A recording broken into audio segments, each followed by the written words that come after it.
ପିଲାମାନେ ଆଜି ଆମେ ଆମ ସାହିତ୍ୟ ବହିର ଫୁଲ ବିଷୟଟି ପଢିବା। ଏହାର ଲେଖକ ହେଉଛନ୍ତି ପଣ୍ଡିତ ମୃତ୍ୟୁଞ୍ଜୟ ରଥ।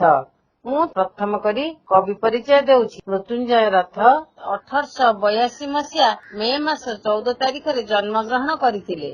ତାଙ୍କ ଜୀବନ କାଳ ମଧ୍ୟରେ ବିକ୍ରମ ବର୍ଷୀ, ମୁଦା ରାକ୍ଷସ, ମୃଚ୍ଛକଟିକ, ବେଣୀ ସଂହାର ଇତ୍ୟାଦି ସଂସ୍କୃତ ନାଟକକୁ ଓଡ଼ିଆରେ ଏବଂ ଅଦ୍ଭୁତ ପରିଣାମ, ଉପନ୍ୟାସ ଓ କର୍ମଯୋଗୀ ଗୌରୀଶଙ୍କର ସାରଳା ଚରିତ, ସରଳ ଓଡ଼ିଆ ଅଭିଧାନ, ସୁଖବୋଧ ବ୍ୟାକରଣ ଇତ୍ୟାଦି ପୁସ୍ତକ ରଚନା କରି ଓଡ଼ିଆ ସାହିତ୍ୟକୁ ପରିପୁଷ୍ଟ କରିଛନ୍ତି। ବର୍ତ୍ତମାନ ଆମେ କବିତାଟିକୁ ପଢିବା। ଫୁଲ।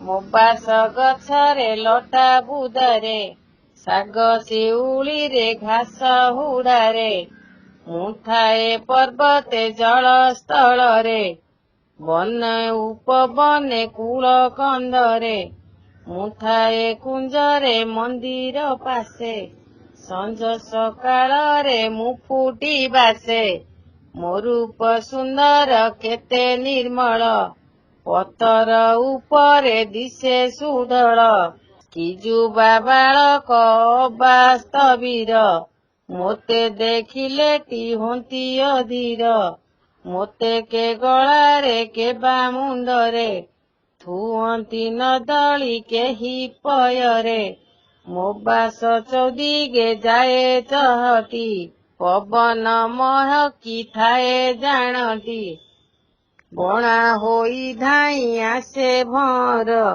ଆଦରନ୍ତି ପଶୁ ପକ୍ଷୀ ସକଳ, ମୋ କାନ୍ତି ଦେଖିଲେ ଯୋଗୀଙ୍କ ଶାନ୍ତି, ମୋ ଦେହେ ଦେବତା ସେ ଦେଖୁଥାନ୍ତି, ପୂଜା ଲାଗି ମୁହିଁ ଯାଏ ବିଧିରେ, କେଉଁ ଦେବତାର ନବ ଶେଷିରେ, ମୋହ ଯୋଗୁ ପଟ ଯାଏ ନିସ୍ତରି, କୀଟ ବସେ ପୁଣି ଶିରେ ସବୁରି।